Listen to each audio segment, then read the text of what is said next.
Pro Group Management. Workers' comp that works for you.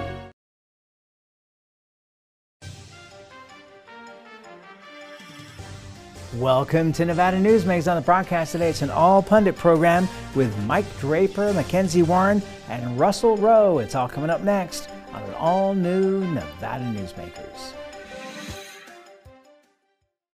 Like a traditional handmade basket, retail is woven into the fabric of life in Nevada.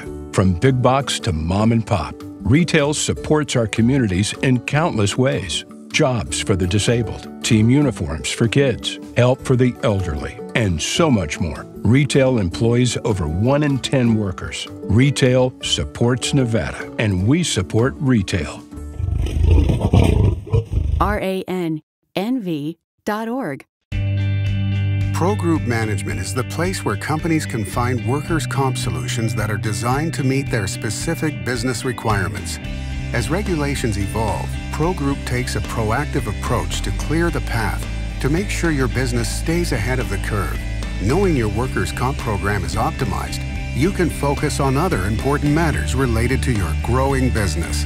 Pro Group Management, workers' comp that works for you. Safety is the #1 priority for the trucking industry. Over $7 billion a year is spent on technology like this electronic eye that will apply the brakes automatically. But the most important factor for safety is the truck driver. These hardworking men and women who safely move over 70% of our nation's freight and 94% of Nevada's. We thank you because trucks move America forward. This is Nevada Newsmakers with host Sam Shad, a no-holds-barred political forum. Now, from the Nevada Newsmakers broadcast headquarters, here is Sam Shad. And back on Nevada Newsmakers, we have an all-pundit show going today with a great lineup. Russell Rowe is here, managing principal with the Rowe Law Group. Mackenzie Warren is an attorney and vice president of government affairs with McDonald Carano. And Mike Draper is here with Argentum partners. Pleasure to have you all here. We're going to start with you, Russell, and your thoughts on the election. Announced yesterday officially now, Ross Miller is on the county commission. Stavros Anthony is out, even though there was only 10 votes between them, and a larger number, about I think 139 votes that were not really properly accounted for at this point. Where do you think this is heading? Oh, directly to the courts. I mean, I'll be shocked if Stavros isn't filing at, as soon as the doors open to the courthouse this morning. And if there ever was a case for holding either a new election or a recount, this would certainly be it, you would think. Just talking to some of the commissioners the other day, I mean, it seems like they wanted to get it out of their house and let the two sides fight it out in court. Yeah, Mackenzie, this is Tom Mitchell always used to describe the Clark County Commission in recent years as not just a Democrat commission, but a Union Democrat commission. Is this pretty much what we're seeing, is just politics playing out? I think it's really interesting. One thing that's notable, Ross Miller, of course, is a Democrat. This was the first time that he ever actually advertised in his political ads that he was a Democrat. 10 votes in a 150,000 voter district, and that's how thin the margin is. I agree with Russ. One thing that I do think is a bit curious is why the Clark County Commission's authority wasn't challenged. I'm not directly involved in this process, but putting on my lawyer hat, I said, can they do that? But I think Russ is right that this was the sentiment. They wanted to get it out of their court and into the justice system and let some judge figure it out. Mike, what do you think is going to happen at this point? I mean, is it going to be a special election, do you think, or what would a judge potentially order? I think it's obviously going to go to the court. I think when you start with, close to 140 discrepancies, and at the end of the day, it ends up by 10, so you cut 130 votes off there. There's clearly some issues that happen there. So for that margin, I think it goes to the courts. However, it's not unprecedented in Clark County when a case ends up in the courts. I'm trying to think of the one that was about 10 years ago. but a very similar situation happened, and the court ruled in favor of the winner on election day. So I'm not sure if there'll be a special election, but obviously this is going to be a pretty heated and pretty urgent court battle. Nevada Newsmakers is certainly prepared to supply a deck of cards if it comes down to that. Let's talk about, and this just popped up in the Review Journal this morning, Matt Maddox, the CEO of Wynn Resorts, in an interview with Peter Guzman, who's going to be a guest on this program this week, from the Las Vegas Latin Chamber of Commerce, says that he thinks that coming back, Las Vegas is going to be like the Roaring '20s in terms of the recovery, but it may take as much as 2 years. Mackenzie, your thoughts on that? Look, I love the optimism of Matt Maddox. I think the Wynn has been such a leader in the slow and steady reopening of our city. I agree with Matt's take. You know, it's going to take a couple years. You know, next summer is when we hope that we'll start to see more rebookings of our conventions. And, you know, I think this just sort of precipitates that we knew was coming, and that's that people don't just come to Las Vegas to gamble. They come here to dine. They come here for entertainment. Getting shows back is going to be so critical to have that experience. I hope he's right. I really do. Russell, your thoughts on this? You know, Boyd, who you represent, has 3 closed properties in downtown Las Vegas. Does the Hawaiian market need to open up before they start to see recovery? That's going to be a key piece for their downtown properties, but they're actually doing okay. I mean, such as it is in a pandemic, like most of the companies, they've had to cut back and streamline. And just like the Great Recession, gaming's found ways to operate in a much more efficient manner. And I guess that's always a silver lining out of these kind of situations. So you look at some of their stock prices, and some of these companies are, you know, above their all-time averages. I fully expect the companies to do very well. In fact, I've bought a bunch of gaming stock, including Wynn. I'm pretty bullish on them. It's going to take some time, as Mackenzie said, but I agree. I think Vegas is going to be fine. It's just going to take a little more time. Folks got to get vaccinated and get comfortable again to traveling, but there's certainly pent up demand. I know I want to travel. I haven't gone anywhere since this started, and you know, as soon as we can, I intend to travel. Hopefully it's not just to Carson City. Indeed. Even though Carson City in February is lovely, you have to admit. Oh, fantastic. One of the secrets here to the success of these major gaming companies is the ability to have credit and cash on hand to be able to survive a year to 2 years. Right, and I think that's, I mean, there's a number of things that Vegas recovery is dependent on, right? And it's everything from obviously a vaccine and people feeling safe to fly and safe to travel, to people having disposable income and being employed and being comfortably employed, to the situation and the position of the resorts, and how well are they equipped to not only handle and weather this, but to rebound from this. And I think, though, that we're seeing that a lot of our gaming companies have really operated in a very effective manner over the last several years and are well positioned to not only weather something like this, but to rebound. We haven't, obviously, there's clearly they've been affected, but we haven't seen mass closures, and we haven't seen these companies. In fact, we see a lot of them growing. Yesterday, one of my clients, the Sahara, announced their plans. They're in the middle of renovating and building out new pool and new restaurant facilities and new amenities, and they had showed those plans to be open in the summer. So, and we see that with a lot of those companies, including Resorts World and new facilities. So I think that it's well positioned to take advantage of, and a lot of testament goes to those gaming companies that for so long have been the stewards of our state. Russell, talking about Resorts World, Sig Rogich was on the program a week or so ago, and he was talking about how Resorts World is going to open up a whole new experience on the Las Vegas Strip. What are you hearing about Resorts World? Yeah, I've had the opportunity to be on that property. Gerald Gardner, the former general counsel to Governor Sandoval, is the general counsel at that property, and it's going to be fantastic in my opinion. They're trying to do as many things different and that haven't been done in Vegas as they can. And they've put an entire video wall on one side of their building. In fact, I can see it from my bedroom at night. It can be pretty bright. But those types of things, partnering with the Boring Company, they'll have a tunnel that'll go directly into their underground porte-cochere and valet area. So they're looking at all different types of partnerships to really bring a different a vibe and experience to their guests. So I'm expecting a lot of things out of Resorts World. Mackenzie, Russell brings up a great point, which is the Boring Company and their plans that seem to be moving rapidly to bore under the majority of Las Vegas and extend their tunnels to be able to accommodate downtown, the airport, Allegiant Stadium.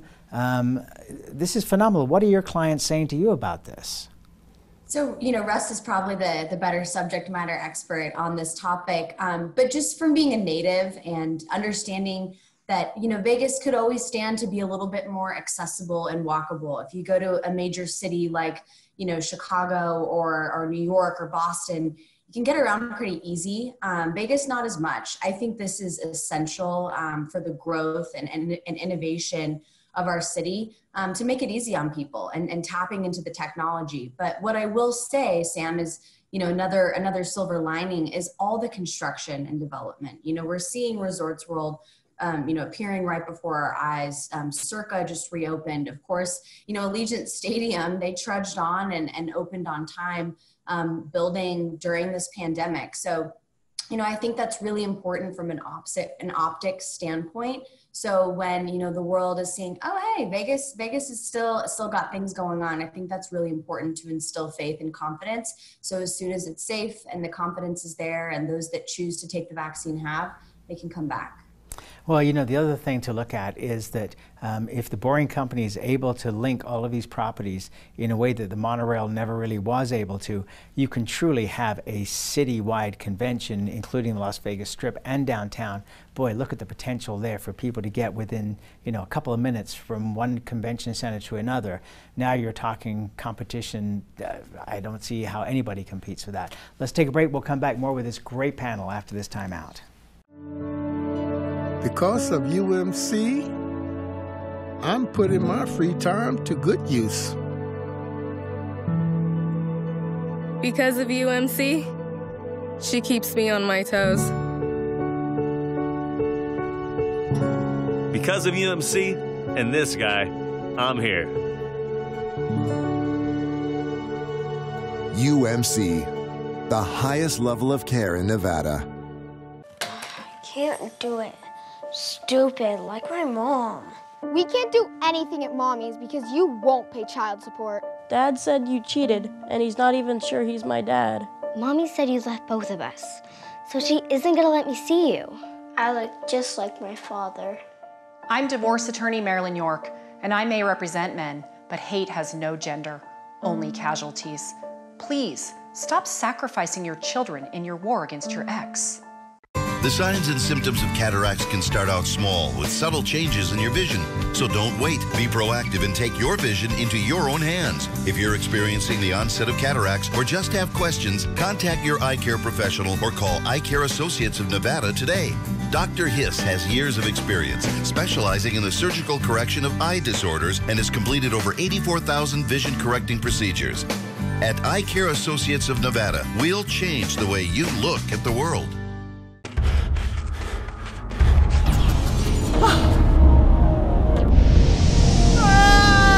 Kenny! Dad? What are you learning? This place is great. Huh? You gotta try this. Wow! This stuff is great! People are gonna love it! Yes. Yes, they will.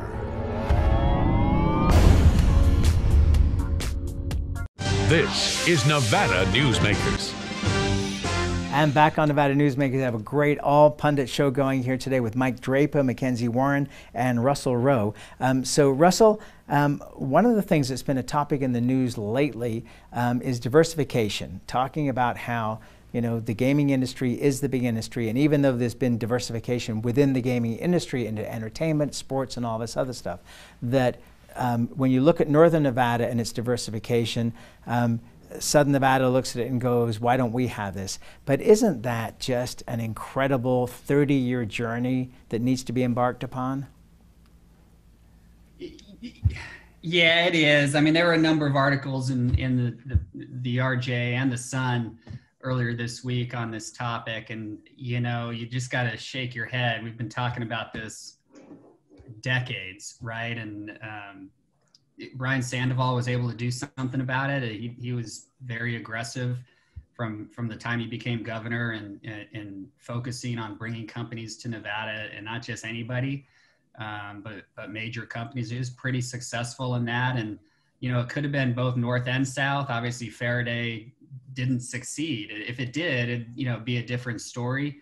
So it's not like it hasn't been pushed in Southern Nevada, and there's a lot of smaller growth companies in Southern Nevada, a lot of expansions going on. But to your point, Southern Nevada needs a Tesla-like shot in the arm and to diversify its economy down here and not just be a one-trick pony like we've been. Mackenzie, you know, from your time in Northern Nevada as well as in Southern Nevada, you watched the growth of the Tahoe Industrial Center, but the big driver there was the fact that Roger Norman put in $100 million of his own money to get that thing kicked off before there was anything out on that property, this huge property, 2/3 of Story County. $100 million in Northern Nevada probably translates into $1 billion in Southern Nevada. You know, is there somebody that is potentially willing to step up to the plate to put up that kind of money to kickstart Apex, for example? So to me, the odds of finding a benefactor of that size, who knows? I mean, we've seen some faith and confidence, but I think this really creates a quandary for Governor Sisolak and his administration. You know, pre-pandemic, the governor and his team, specifically Michael Brown of GoEd, were very vocal about, hey, you know, economic incentives, they're not working. They're not trickling down to Nevadans. They're not true job creators. And they said they were going to, you know, go with an axe and completely change that. I think that's really hard to do in these times when any job matters, any investment matters. And so I think the sign of the times has sort of pushed the governor and his administration against a wall, and they're going to have to make decisions. And at the GoEd meeting this week, there's stuff happening. There are things, there are applications that are being passed and that are, you know, that are going to be moving that 6 months ago, I don't think we would have thought that they would. I think it's the right call. You know, there is research and there's studies out there that refute whether abatements and incentives work. But, you know, to Russ's point, we've got to do something because Faraday didn't come to fruition. And if we don't start to ease restrictions and entice folks to come here, other states are going to edge us out. We're seeing incentive packages in Montana, and you name a state, they've got something going, and we need to remain competitive. Mackenzie, I could not agree with everything you just said more. I mean, Mike, it was kind of shocking to me when the governor made the point and backed up by GoEd and Michael Brown that they weren't going to go with the incentives the way they had before, and that they were just looking for higher paying jobs, and we had enough things here when all these other states are competing with us. It's great to see a change in attitude. And you know, to me personally, it doesn't matter if it's a whole bunch of small companies coming, like we've seen, you know, the Silicon Valley thing from California to Northern Nevada was a trickle that turned into a river. Why should that not happen for Southern Nevada as well when you see all the problems in California that could be, and I hate to say taken advantage of, but could be used in a way that would benefit the economy of Southern Nevada? Well, and I think two things, Sam, right? I think you're exactly right. We might not find a $100 million benefactor to build another project of TRI's size in Southern Nevada. We might not find that, but we don't need that necessarily. We need businesses that are good, steady, stable businesses come into the state, which we are seeing to some degree. But I think something else, this really shows that economic development takes a village. It's not just incentives and abatements. It's not just somebody paying $100 million for the land. It's not just great outreach and marketing efforts to California and to surrounding states. It's also things like, you know, Lance Gilman and I, Lance and I have sat and talked, and Lance is very adamant that he and Roger had build-ready permits, that if you came to TRI, you could be building the next day, and that's one of the reasons that pushed Tesla over the edge. So I think there's, at every level of government, for that matter, throughout our community, everybody can be doing something to generate a business and to develop our economy, and more importantly, to diversify our economy. So I think until we really start to embrace it that way, this takes a village. This isn't just the governor doing abatements and incentives, or it isn't just looking for somebody who's very wealthy and willing to invest. It's everybody can do something to help make our area more attractive and more sustainable.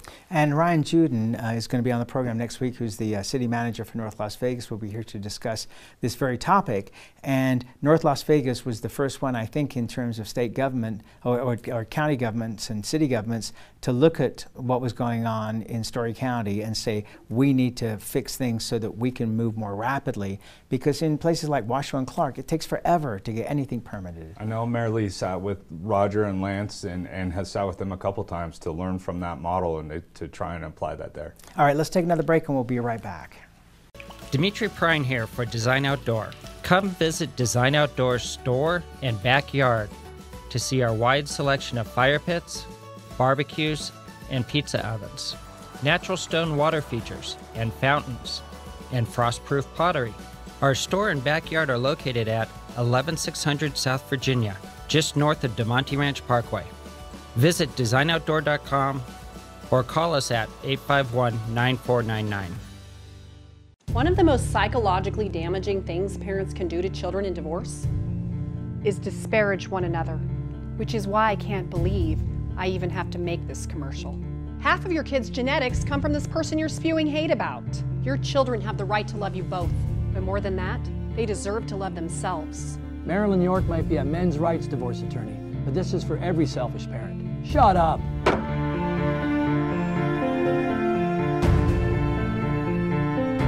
Hi, I'm Dave Newman. Remember me? I used to be the house detective, and now I'm a realtor, full-time at RE/MAX Realty Affiliates. A lot of people ask me, how's the market? You know what? It's fantastic.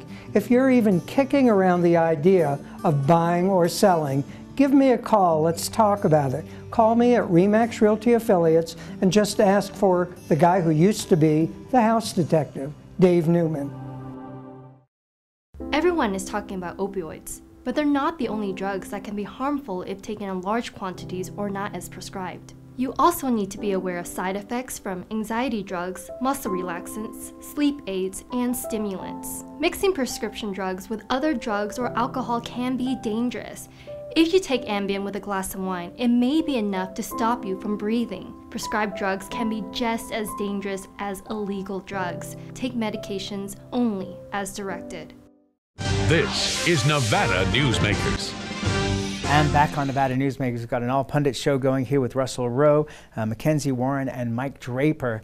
And just to end up on this discussion about diversification, I think that it's important to point out with the passing of Tony Hsieh, which is a great loss to Nevada as well as to the city of Las Vegas. Here was a person who took his own personal fortune, and you look at the maps that have been published by the RJ of how much property he purchased in downtown Las Vegas. It's just astonishing, Russell. And you and I started going to lunch years ago at Latai, which was one of the places that he first got going. Just let's go around the table just briefly, the effect that Tony Hsieh had beyond Zappos. Oh, you can feel it downtown. When I have clients come into town, and after the first time I take them downtown, every time they come into town, that's where they want to go to grab lunch or to hang out. It's just the vibe is nice. There's cool, eclectic places to go, wonderful eateries. The environment just keeps building. He really started something special. Mackenzie, Tony Hsieh was also well known for going to Burning Man and being with all the other tech executives who love going out there, even though they kind of had the royalty class location. But I wonder if some of this will rub off on them to bring some of that money into Las Vegas and have that attitude of, because if you read every book about self-help, going back to Dale Carnegie, they all say hire the best people and let them do what they do. And Tony Hsieh didn't hire them. He gave them money from his investment to help them do what they do. Yeah, I think we can only hope that there's, some other Tony Hsieh out there. He was a visionary, irreplaceable. My connection to him is personal. My brother and sister-in-law actually worked at Zappos, and that's how they met. And they had their first child this summer. Tony Hsieh was a connector, and he wasn't done. He had just acquired a bunch of property in Park City, and sources say that Park City was going to be his next project. It's incredible to think what his legacy could have looked like, dying so young. But I think Las Vegas and other cities can only hope that someone steps in to fill those shoes, and they're big ones. And Mike, you get the last word. Yeah, visionaries are few and far between, so it hurts from a community standpoint. I also think his impact on just entrepreneurs and the motivation and inspiration that it provides to entrepreneurs and the way he went about treating his employees and building his business and really interacting with the community, and I think really exemplified the better the community is and the better the community does, the better my business will be. So first and foremost should be the community, and I think that hopefully his legacy is left that entrepreneurs are inspired to follow in those footsteps. Thank you all so much. What a great show. Really appreciate you all being here. Thank you. And we'll be right back. Brian Culpa Photography was born in the rolling hills of Massachusetts, and now he can help you experience the stunning beauty of Nevada in a whole new way through the power of flight. Flying has always been a passion for Brian, and at Brian Culpa Photography, he can make your imagination soar. Brian has the creative mind and tools to tell your unique story. Experience the bird's eye view at brianculpaphotography.com. As you know, Reno is booming. Toll's Development Company is helping it grow with insightful design and development, building community with every project, adding beauty, adding excitement, emphasizing our shared humanity. Reno is becoming bigger. Toll's Development is helping it become better, more livable, more enjoyable. To learn more, go to tollsdevelopment.com. tollsdevelopment.com. Safety. We all think about it. You think about it when he buckles in, when you check your mirrors and put away your phone. RTC thinks about safety too. In fact, we create it. Center turn lanes mean fewer blind spots. Bike lanes keep cyclists and you safe. Roundabouts reduce injury collisions, and all these crosswalks are designed to keep families like yours safe. Safety is your priority, and it's ours too. Every day, in everything we do. Pro Group Management specializes in providing industries with the necessary components to satisfy and exceed workers' comp requirements.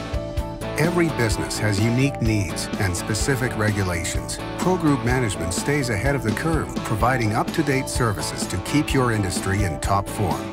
Discover how we simplify your tasks, improve efficiency, and reduce expense to keep you moving in a positive direction. Pro Group Management. Workers' comp that works for you. You can now watch Nevada Newsmakers on YouTube. Just go to YouTube and search for Nevada Newsmakers and become a subscriber. We'll see you on the next broadcast. Thanks for watching and listening.